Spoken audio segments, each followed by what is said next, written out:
ব্যয় করে বহু দেশ ঘুরে দেখিতে এসেছি সিন্ধু, শুধু দেখা হয় নাই ঘর থেকে দুপা ফেলে একটি ঘাসের উপর একটি শিশুর বিন্দু। কেন আমি রবীন্দ্রনাথের এই কবিতা দিয়ে শুরু করলাম? কেননা আমার বাড়ি থেকে হাজারদুয়ারি 110 কিলোমিটার দূরও, কিন্তু আসা হয়নি। আর বহু বছর কেটে গেছে। আজকে আমরা ফাইনালি হাজারদুয়ারির পথে রওনা হয়েছি। দেখুন আমাদের গাড়ি হাজারদুয়ারির পথে রওনা হয়েছে। আর আমরা দেখব হাজারদুয়ারি আর তার হিস্ট্রি। আমরা অনেক কিছু ভুল ধারণা আমাদের আছে, সেই ধারণাগুলো আমরা এই ভিডিওতে ক্লিয়ার করব। চলুন তাহলে আমাদের সঙ্গে থাকুন, খুবই এক্সাইটিং হবে। কেননা সিরাজউদ্দৌলার সঙ্গেই পতন হয়েছিল এক সাম্রাজ্যের, আর শুরু হয়েছিল ব্রিটিশ রাজের। আর সেটাই আমরা এখানে দেখব। এ দেখুন আমরা চলে এসেছি হাজারদুয়ারির গেটে। এখানে ম্যাপ দেখা যাচ্ছে। আমরা টিকিট কেটে ভিতরে ঢুকবো। এ দেখুন পিছনে দেখা যাচ্ছে এই যে বড় বিল্ডিং যেটা দেখা যাচ্ছে, আমরা সবাই ভাবি এটাই বুঝি হাজারদুয়ারি, কিন্তু এটা নয়, এটা হচ্ছে ইমামবাড়া। আর আর ওই পিছনে আরেকটু উল্টো দিকে যে বিল্ডিংটা, ওটাই হচ্ছে হাজারদুয়ারি। আমরা সবাই ভেবে থাকি যে হাজারদুয়ারি নাকি সিরাজউদ্দৌলাই বানিয়েছিল, সেটাও একটা ভুল ধারণা। আমরা জানি যে 1757 সালে সিরাজউদ্দৌলা পলাশির যুদ্ধে পরাজিত হয় আর নিহত হয়। তার 100 বছর পরে 1827 সাল থেকে 1837 সালে হাজারদুয়ারিটা বানানো হয়। এই দেখুন এই যে বিল্ডিংটা দেখা যাচ্ছে, এটাই হচ্ছে হাজারদুয়ারি। আমরা ভুল করে এই ইমামবাড়াটাকে হাজারদুয়ারি ভেবে থাকি। আর হাজারদুয়ারি সেটা ইমামবাড়া। এটার হিস্ট্রিটাও বলে নিই। এটা হচ্ছে 1857 সালে বানানো হয় মনসুর আলী খান। আর হাজারদুয়ারিতে বানায় নওয়াব নাজিম হুমায়ুন শাহ। 1837 সালে কমপ্লিট হয়।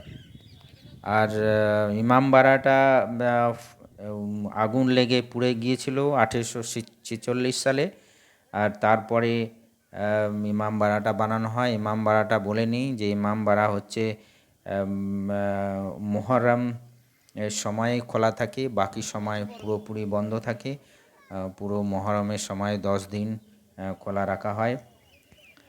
আর আমরা যেহেতু মুর্শিদাবাদ সিরাজউদ্দৌলার নামে ফেমাস, তো সিরাজউদ্দৌলার অ্যাকচুয়ালি বড় নাম আছে মীর সৈয়দ জাফর আলী খান মির্জা মোহাম্মদ সিরাজউদ্দৌলা।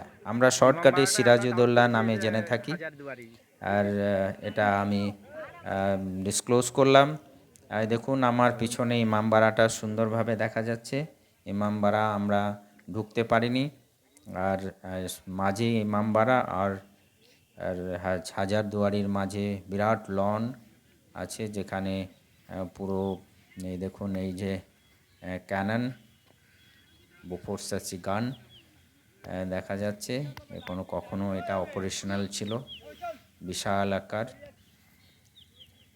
আমি ইমামবাড়ার কাছে গিয়ে ইনকোয়ারি করলাম যে এটা কখন খোলা থাকে। শুধু মুহররমের সময় শুধু 10 দিন খোলা থাকে। আর ওই সময় তো প্রচণ্ড ভিড় হবে না, এর জন্য সাধারণ মানুষের জন্য এটা নয়। এটা 1857 সালে বানানো হয়েছিল। কেননা এর আগে যে স্ট্রাকচারটা ছিল ইমামবাড়ার নামে, সেটা আগুনে পুড়ে যায়।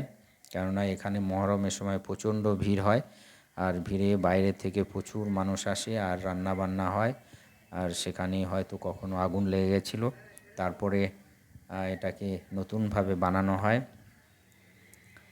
এই দেখুন বিজ্ঞপ্তি আছে যে সাধারণ মানুষের এন্ট্রি নেই। চলুন তাহলে আমরা এই দেখুন মাসি বন্ধ করে দিচ্ছেন, কারো এন্ট্রি নেই। আমরা জেনারেলি সিরাজউদ্দৌলার যে হাজারদুয়ারিটা মানেই আমাদের সাধারণ একটা ধারণা থাকে যে হাজারদুয়ারি মানে সিরাজউদ্দৌলার বিল্ডিং। সেটা নয়, 100 বছর পরে এটাকে বানানো হয়। আর এর এর ভিতরে ক্যামেরা অ্যালাউ নেই। আমরা হাজারদুয়ারির ভিতরে এন্ট্রি করব। এর আর ভিতরে বিশেষ কিছু নেই। একটা ঝাড়বাতি আছে, যেটা ইংল্যান্ড থেকে আনা আছে, খুবই ফেমাস। আর নবাবের সমস্ত পোশাক, অস্ত্রশস্ত্র এগুলোই দেখা যায়। আর কিছু একটা মিরর আছে, যেটা খুবই ফেমাস। এগুলোই আমরা দেখতে পেয়েছি ভিতরে। আর আপনাদের দেখানো গেল না, কেননা ভিতরে একদমই স্ট্রিক্ট বারণ আছে ক্যামেরা। এই দেখুন, ইমামবাড়াটা সবথেকে অ্যাট্রাকটিভ। দূর থেকে দেখা যাচ্ছে, পুরো ইমামবাড়াটাই দেখা যাচ্ছে। আর একটা ক্লক টাওয়ার আছে গার্ডেনের মাঝখানে। আর এই দিকে হচ্ছে হাজারদুয়ারির পাশেই হচ্ছে গঙ্গা নদী বয়ে গেছে, আমার পিছনে দেখছেন। আর হাজারদুয়ারির মধ্যে 100টা দরজা হচ্ছে ফলস, আর 90টা রিয়েল, 900টা হচ্ছে রিয়েল দরজা, আর 100টা হচ্ছে ফলস। আর এই ডিজাইন স্ট্রাকচারটা এই জন্যই বানানো হয়েছিল, কেননা ডিফেন্স পারপাসে, যেননা শত্রুপক্ষকে ঝাঁসা দেওয়ার জন্যই এই ডিজাইনটা বানানো হয়েছে। হাজারদুয়ারির নওয়াব নাজিম হুমায়ুন শাহ, ওনাদের যে স্ট্রাকচারও আছে ভিতরে, যে বিভিন্ন রকম, যেমন ফটো স্ট্রাকচার যেগুলো, সেগুলো আমরা দেখতে পেয়েছি। আপনাদের দেখানো গেল না। এই দেখুন কত সুন্দর লাগছে এরিয়াটা, অসাধারণ। এইটা হচ্ছে গঙ্গা রিভার, এখান থেকে পাশ দিয়ে বয়ে গেছে, যেটা আমরা দেখানোর চেষ্টা করছি। আপনাদের কেমন লাগলো হাজারদুয়ারির সফর? আমরা দেখানোর চেষ্টা করুন। এরপরে আরও ভিডিও আসবে, যেগুলো হাজারদুয়ারি অ্যাডজয়নিং যে সমস্ত দর্শনীয় স্থান আছে, সেখানে জগৎ শেঠের বাড়িও দেখানো যাবে। Thank you.